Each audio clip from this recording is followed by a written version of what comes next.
Las adicciones. Las adicciones son un tema extenso, por esa razón dividiremos esta presentación en varias secciones. Iniciaremos con las generalidades correspondientes a la naturaleza multidimensional de la adicción. ¿Qué significa ser un adicto? Las adicciones se definen como actividades, objetos, o comportamientos que incluye consumo de sustancias, que obstruyen los lazos sociales y las responsabilidades cotidianas, haciendo daño en nuestra anatomía y fisiología. Las adicciones son un tipo de compulsión, un comportamiento repetitivo sobre el cual se pierde el control. Que distingue un comportamiento adictivo, obsesivo de, por ejemplo, el entrenamiento para alcanzar la maestría en una labor? En cualquiera de los casos el cerebro recibe neurotransmisores que estimulan los circuitos de recompensa y se estimula el sistema nervioso simpático como en los deportes.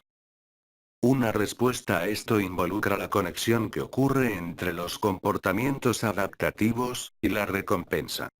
Si un individuo involucra un comportamiento negativo para la supervivencia de su prole, y sus genes inducen la generación de neurotransmisores placenteros, las probabilidades de supervivencia serán muy bajas.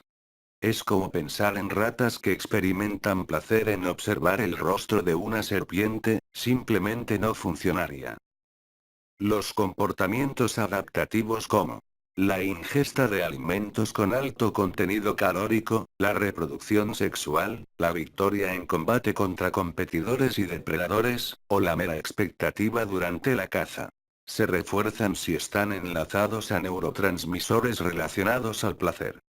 De esta manera aseguramos almacenar suficiente grasa para el invierno, tener descendientes en gran número para afrontar la selección natural, desear la victoria ante los problemas y las dificultades, o meramente desear un objetivo con ambición.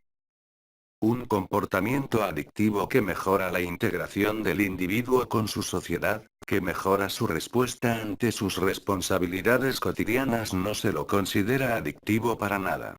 La adicción se señala en el momento en que la recompensa por comportamientos convenientes es secuestrada por comportamientos poco convenientes para la supervivencia y conexión social. Ahora la pregunta sería, ¿por qué la gente consume drogas que son fácilmente abusables? Existen muchas razones. En primera instancia, algunos individuos buscan nuevas experiencias de forma constante, en otros casos desean obtener los efectos positivos de las sustancias abusables. Sin embargo, una vez que se establece un patrón de consumo, el individuo empieza a sufrir de una compulsión que no se controla, pero que se racionaliza como si se controlara. Las sustancias de abuso se caracterizan porque pueden establecer lazos de dependencia muy fuertes, con mucha facilidad, y lo que es peor, después de haberse consumido pocas veces y en pocas cantidades. La dependencia es la compulsión, el impulso a repetir un curso de acción con independencia a tener una recompensa positiva o negativa. Las adicciones involucran recompensas o refuerzos del comportamiento positivos y negativos de forma simultánea. Placer debido a la activación de los circuitos nerviosos del núcleo accumbens o centro de recompensas cerebral. El núcleo accumbens se activa cuando los receptores a algunos neurotransmisores se acoplan a algún agonista, sea neurotransmisor o sustancia imitadora. Naturalmente el reflejo del placer es disparado por algunos neurotransmisores. Dopamina, serotonina, endorfinas, glutamato, endocannabinoides, y posiblemente otros que aún no conocemos. Dependiendo del neurotransmisor, la respuesta placentera cambia. Por ejemplo, para la dopamina se trata de placer al instante, placer a la mano, placer inmediato. En el caso de la serotonina es diferente, se genera un sentimiento de apego muy profundo, semejante al amor romántico o al éxtasis religioso. Las plantas no producen estas sustancias como una maldición o una bendición para nosotros. Esas sustancias hacen parte de los mecanismos evolutivos que les permitan defenderse de los animales herbívoros. Las plantas en sus vacuolas producen sustancias que imitan a estos neurotransmisores, los cuales actúan como venenos que desorientan a los herbívoros, lo cual nos hace presa fácil de los carnívoros. Otros refuerzos positivos dependen de la clasificación de la sustancia de abuso con la cual se está trabajando. En el caso de los estimulantes, se aumenta la capacidad física así como su inteligencia, además de disminuir el dolor por agotamiento. Para el caso de los depresores del sistema nervioso central, el efecto positivo es el de un calmante que anula no solo los dolores agudos sino también la sensación de incomodidad natural, como la que se siente al estar sentado en una misma posición demasiado tiempo. Para los alucinógenos, aparte de la sensación de apego religioso, el refuerzo positivo también puede ser negativo, ya que la alucinación puede ser buena o mala dependiendo del estado de ánimo previo. En cualquier caso, debido a que los receptores de placer están relacionados a los núcleos emocionales del cerebro, otro de los refuerzos positivos del consumo es que el individuo experimenta emociones que en su contexto no posee, lo cual hace que la sustancia de abuso llene espacios vacíos emocionales. Los refuerzos positivos anteriores son el gancho con el que los expendedores atraen a nuevos consumidores, omitiendo los efectos negativos del consumo. Pero el refuerzo negativo generalmente se caracteriza por reflejos dolorosos o de desgano, depresión y apatía que se disparan cuando el cuerpo no está estimulado por la sustancia. Se clasifica como agudo o crónico. El refuerzo negativo agudo generalmente está reportado en la literatura científica como el síndrome de abstinencia. El síndrome de abstinencia tiene dos formas, la primera se manifiesta de forma inmediata y la segunda después de unas cuantas horas de la última dosis.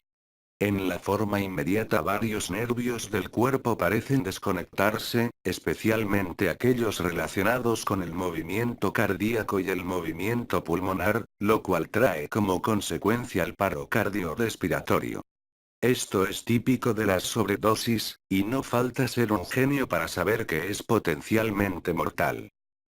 La segunda forma del síndrome de abstinencia es más conocido y se caracteriza por generar dolor físico, que va desde el leve guayabo o resaca a los posiblemente mortales espasmos tetánicos de la heroína.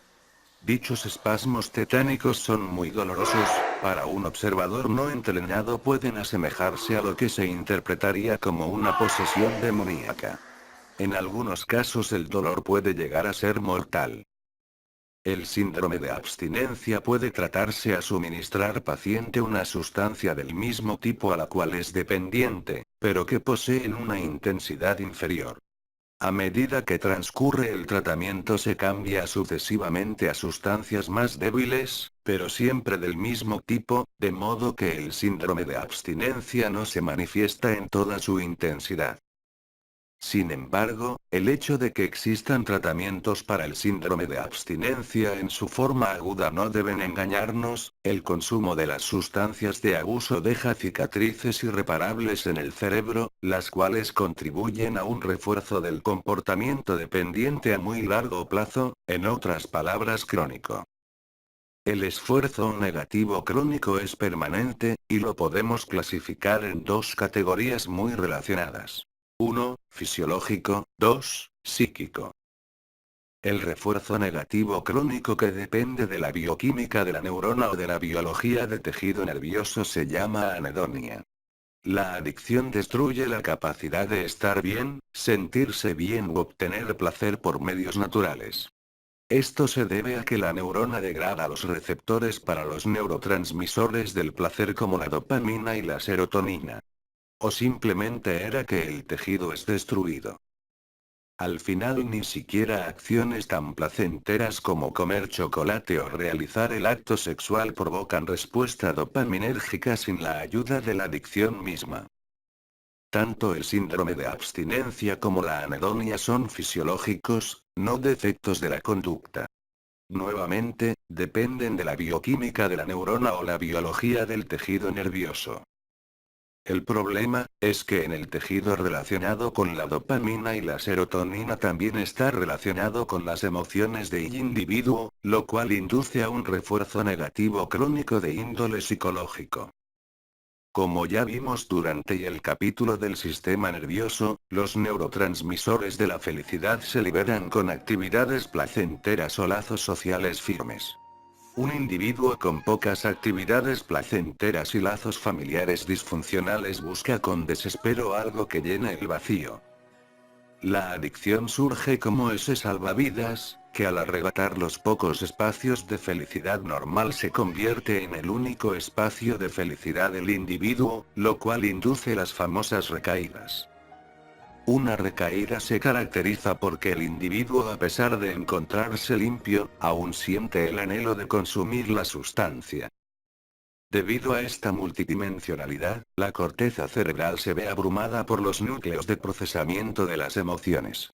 Estos últimos, al ser más antiguos, suprimen la racionalidad del cerebro, obligando a este último a crear la ilusión de control. En otras palabras, un adicto racionaliza su adicción a una sustancia pensando y diciendo: yo lo controlo, y en cualquier momento puedo dejarlo. Sin embargo, su cuerpo y su bioquímica ya han sido alterados de forma irreversible a una dependencia muy poderosa.